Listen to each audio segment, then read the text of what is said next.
Hi, my name is Mark Liebman, and I'm a retired Navy captain and naval aviator. And today we're going to talk about the F4 Wildcat versus the A6M Zero. I title this presentation called Resetting the Record because I'm going to answer the question, or actually take on some conventional wisdom. So conventional wisdom says that the Zero was a far better airplane than the Wildcat. So the question is how do you explain this chart? Now this is my chart. However, it shows the kill ratio of the Wildcat versus the Zero from the days, in the early days of the Pacific War to the end of the war. So if you look at the time period around the Battle of Coral Sea and the raids on Makin Island, the exchange ratio between the Zero and the Wildcat was in favor of the Wildcat, but it was just barely. About 1.5 Zeros were shot down for every Wildcat that was shot down by the Zeros. By the end of Midway, that kill ratio began to climb. And so by the end of the Battle of Guadalcanal, which was in February of 1943, the Wildcat was shooting down almost 6 Zeros, 5.9 to be precise, for every one it lost. So the question now becomes, why? How did this happen? So to understand this, we're going to start with a little bit of history of both airplanes. So the Wildcat actually almost was shot down before it ever got off the drawing boards. The Navy picked the Brewster F2A, or what became the Brewster F2A Buffalo, and they bought them and they turned Grumman away. They bought 3 tranches of Buffaloes, the Buffalo F2A1s, 2s, and 3s, and then when they got to the fleet, they began to have problems. So they went back to Grumman and said, hey, Grumman, why don't you take another look at the competitor to the Brewster, update your drawings, and we might be interested. And out of that came an airplane we now know is the F4F Wildcat. The first versions that were bought by the United States Navy were the Dash 3s, and they were followed shortly after by the Dash 4s. The big difference between the two airplanes is that the Dash 3s did not have folding wings and had only 4 50 caliber machine guns. The Dash 4s, of which this is one, had 3 50 caliber machine guns in each wing, a self-sealing fuel tank in the fuselage just forward of the cockpit, and a big piece of armor plate that would stop a 50 caliber round behind the cockpit. So this airplane also had an interesting landing gear and the fact that it has no hydraulic system. So to get the landing gear up, you cranked it up. It takes 19 cranks. It's on the right side of the cockpit. And to get it down, you release the latch on the crank, and you can crank it down, or as what most pilots do is roll the airplane in an angle bank, pull a few G's, and the landing gear pops out. And what's also interesting is when you're sitting in the cockpit of the Wildcat and the gear is down, you can look and see the gear down, but you also can see the ground below you. So anyway, back to the Wildcat. So the Navy awarded a development contract, the French Navy and the Greek Navies ordered some Wildcats, and the Brits, the Royal Navy, ordered some Wildcats. And most of these became the Dash 4 version. And then in 1943, the Navy ordered Grumman to stop building Wildcats and turn the production over to General Motors, who built what's known as the FM2. And the big difference between the FM2 is the engine, and it went back to the 4 machine gun configuration. So the first kill by a Wildcat was not made by the United States Navy. It was actually by Royal Navy as Wildcat, or Martlet 1 as it's known. And it was over Scapa Flow when it shot down a German reconnaissance airplane. And Wildcats flew in Operation Torch and flew the air cover for the entire landing. And that's all 6 beaches. And they were there for about 4 or 5 days before the Army could get airplanes ashore to fly from land bases. And then the Wildcats also in the European theater that were actually U.S. Navy Wildcats participated in an operation called Leader, in which they conducted strikes against targets in northern Norway in September 1943. But by September of 43, the Wildcats were being replaced on board U.S. Navy fleet carriers in the Pacific by the Hellcat and later on by the Corsair. And by the end of the war, the Wildcat was pretty much off the frontline U.S. Navy carriers, but it was still being flown off the escort carriers as well as off Royal Navy carriers. Primarily because of its small size, it allowed a carrier to carry a lot of them. So this is the 3 major versions of the Wildcat. Again, this is kind of an eye chart to give you an idea of its performance characteristics. But the big difference is that the Dash 3 had a stiff wing and 4 machine guns. The Dash 4 had a folding wings and 6 machine guns. The FM2 had a different engine. It was the R1820, which powered lots and lots of airplanes, and was lighter and actually had the best performance. And also it went back to the 4 machine guns in the wings, which, by the way, had 400 rounds of ammunition per gun. So most of the Wildcats were built by Grumman, but about of the 11,000 built, but 4,000 or 4,400 of them were actually built by General Motors. And the Royal Navy was the largest customer after the U.S. Navy for the Wildcat. It was a pretty popular airplane. So let's change direction and talk about the A6M Zero. This is an A6M Model 21. It's was the Zero model that was most prevalent during the early stages of the war and up through the end of the Guadalcanal campaign. So this is the one I'm going to spend most of the time talking about. It came about from a design requirement by the Japanese government in 1937 to create a better fighter than the fixed gear Type 96, which is known as the Claude, which only had 4 machine guns, 2 in the nose, 2 in the wings, and had some performance limitations. So the Japanese at the time were struggling to build engines that were very powerful. Part of it was a problem they had with gasoline and the fact that they could not produce gasoline much more than 80 octane, but also as part technology and knowledge. So this airplane, the Dash 21 Zero, nominally had a 950 horsepower engine. Most of them only generated about 850, as opposed to the Wildcat's 1200. So in order to compensate for the the small engine or small powered engine, the airplane was built as light as possible. So it didn't have any armor plate behind the cockpit. The tanks and the wings were basically just tanks. There was not a self-sealing tank, and I'll talk more about what a self-sealing tank is later. And it had 2 7.7mm machine guns in the nose and a 20mm cannon in each wing, and that was its sole armament. And the Model 21s, like this one, only carried 60 rounds per gun for the cannon, which is only about 3 or 4 seconds of firing, whereas it carried almost 1,000 rounds for the machine guns, which meant they could shoot forever. But trying to shoot down a Wildcat with a 30 caliber bullet is really, really tough unless you hit the pilot. So anyway, besides not having self-sealing tanks, it was also optimized for aerobatics somewhere in the 10,000 foot range at an airspeed around 250 miles an hour. This plays a big role as the airplanes started to encounter, the Zeros started to encounter Wildcats that were flown using different sets of tactics other than wanting to turn. So the Zero was optimized to be able to turn, climb, and do basic aerobatics as opposed to as a fighting machine. And the reason that the Japanese pilots or the Japanese decided not to have armor plate and not to have radios is because one was weight, and that was the biggest reason, but also the spirit of attack. They believed they would always be in attack, they would always be shooting at the enemy and be able to get away from the enemy. So the light construction of the Zero was not considered to be a problem. So this chart is another eye chart, shows the 4 basic models of the Zero and the differences. And essentially over the war, they got a little heavier, they got more powerful engines, but the basic configuration and the flaws in the airplane's design were never changed. So as you can see, the airplanes don't look alike. This is their plan forms, and the Wildcat is stocky or chubby, and kind of a barrel-like fuselage, and it's got square wingtips. The Zero is pretty sleeker. It's got a long tapered wing to optimize it for aerobatics because it's got huge ailerons, and has a glass canopy. And both of them, as you note, there's framing in the canopy, which to some degree obstructs the vision.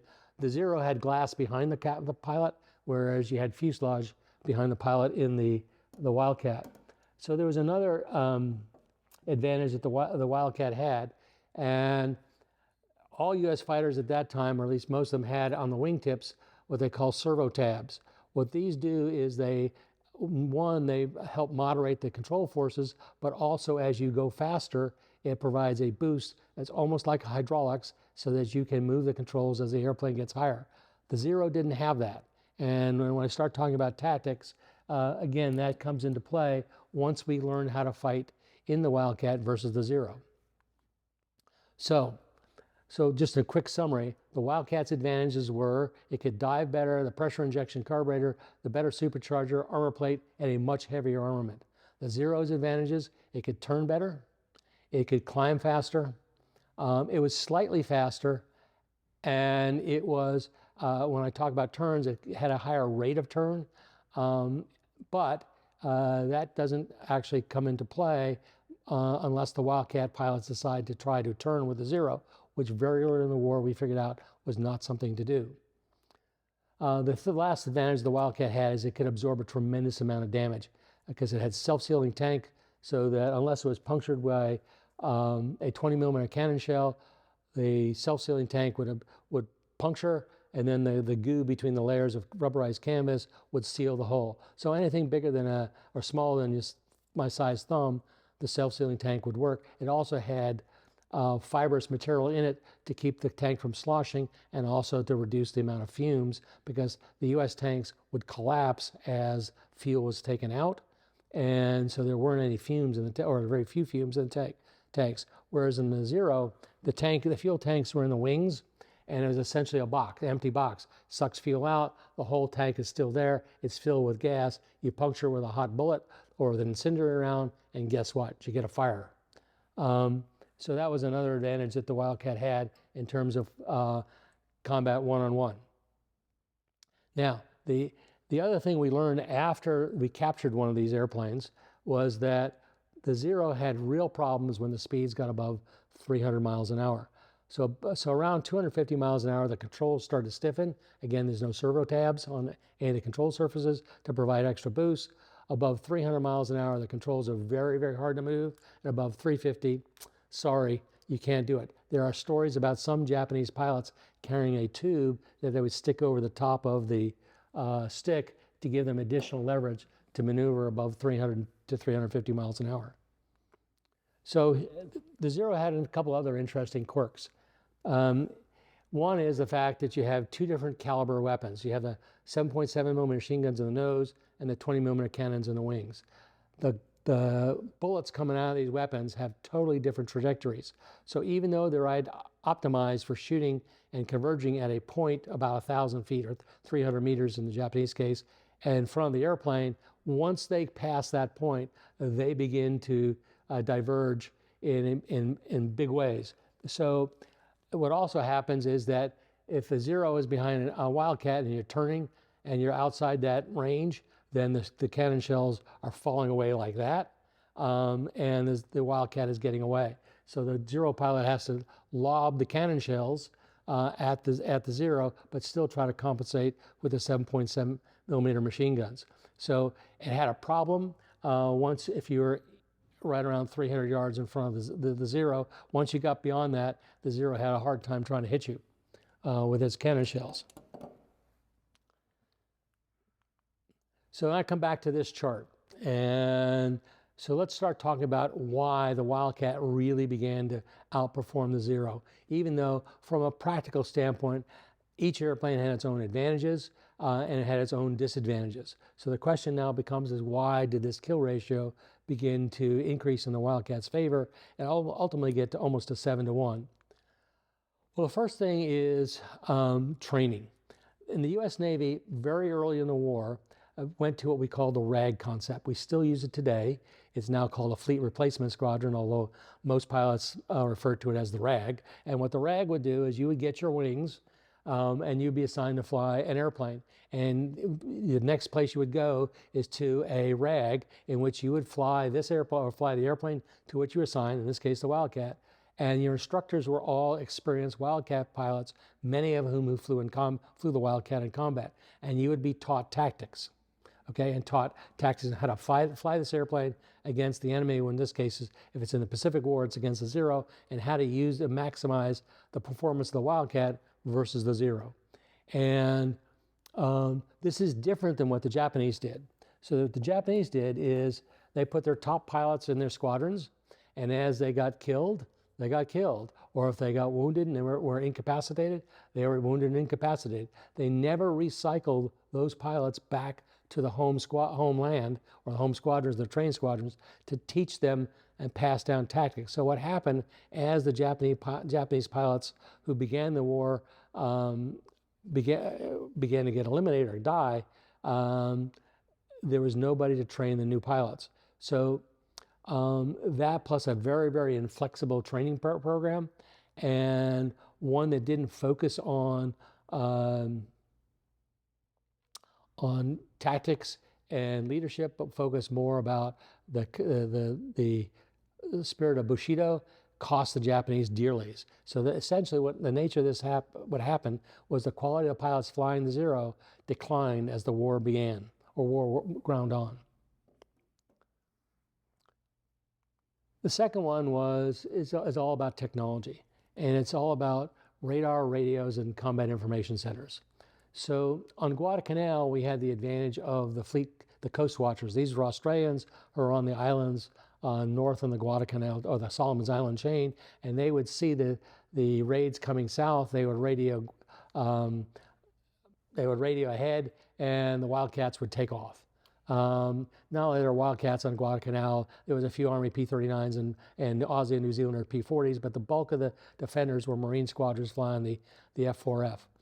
And so what they would do is they would climb, and they would climb to get above the Zeros. So when the Zeros and the Japanese bombers arrived, the Wildcats were already in position. So that's one advantage. The second advantage is because they could communicate with not only the ground station, but amongst themselves. If they spotted a squadron of Zeros or dive bombers or multi-engine bombers, they could then vector themselves around and attack from different directions. The Japanese pilots typically didn't know when or where the Wildcats were until suddenly they appeared, and then they couldn't communicate with their other escorts and the other airplanes in the raid, because guess what? They didn't have a radio. So this gave the Marine pilots and the US and the Navy pilots flying the Wildcat a distinct advantage. The last part of this is what we now call combat information centers. In the early days of the Guadalcanal campaign, this was in its infancy. But what it essentially is the ability to see an airplane on radar, see the other airplanes on the radar, and vector the good guys to the bad guys in the most advantageous position, which in this case was above, sometimes in the sun. Now, understand, when the Japanese raiders were coming south and they got to Guadalcanal, they were at the extreme end of their range. So they didn't have a lot of gas to play around. And then if they're injured or their airplane was damaged, they had a long way to get back to Rabaul. But the whole trick about this is, or the whole thing that's most important, is the fact that it's radios, radar, and the ability, the CIC concept of directing fighters. So this gave the American pilots a huge advantage. And then the last thing is the airplane itself. Grumman had earned early on by building its fighters known as the Grumman Iron Works. This is one rugged airplane, and it absorbed a tremendous amount of punishment. And there are many, many stories of Wildcat pilots surviving because the Japanese fighters were out of cannon shells, and they're peppering this airplane with 7.7 millimeter rounds, and it's basically like shooting BBs against a wall. Because unless you hit the pilot or something really vital, the 7.7 millimeter rounds were just punching holes in the skin. Yeah, the airplane would be shot up. Yeah, you might have to land it wheels up, but the chances of you surviving in this airplane were far greater than they were in the Zero, because the Zero had no armor plate. So if you hit the Zero, or self-sealing tank, so if you hit the Zero with a 50 caliber round, particularly from the back, more than likely, if that round went through the cockpit, the pilot was going to have a really bad day. And if it didn't go into the cockpit, it went into either one of the wing tanks or into the engine, again, he was going to the airplane was going to light up like a candle. So the ruggedness of the Wildcat was the other reason why U.S. pilots began to increase the kill ratio over the Zero. So by the end of 1943, or excuse me, by the beginning of 1943, as I said earlier, the F4U Corsair and the F6F Hellcat began to arrive in the fleet. And by the middle to the end of 43, the Wildcat was off the fleet carriers, and it was replaced mostly by the Wildcat, but also by the Corsair. And both the Hellcat and the Corsair had enormous kill ratios. The Wildcat was like 19-1. It's the best of all any fighter in World War II, and the Corsair was 11-1. Now, granted, they were flying against Japanese pilots that weren't as good a quality as they were in the beginning of the war, and also both those airplanes wildly outperformed the Zero. But the fact of the matter is, the Wildcat did its job, held the line in the Pacific, and these airplanes came in and mopped up. So thank you for listening. Hope you enjoyed this presentation. If you liked it, please subscribe, and also look at some of the other presentations I have on my YouTube channel.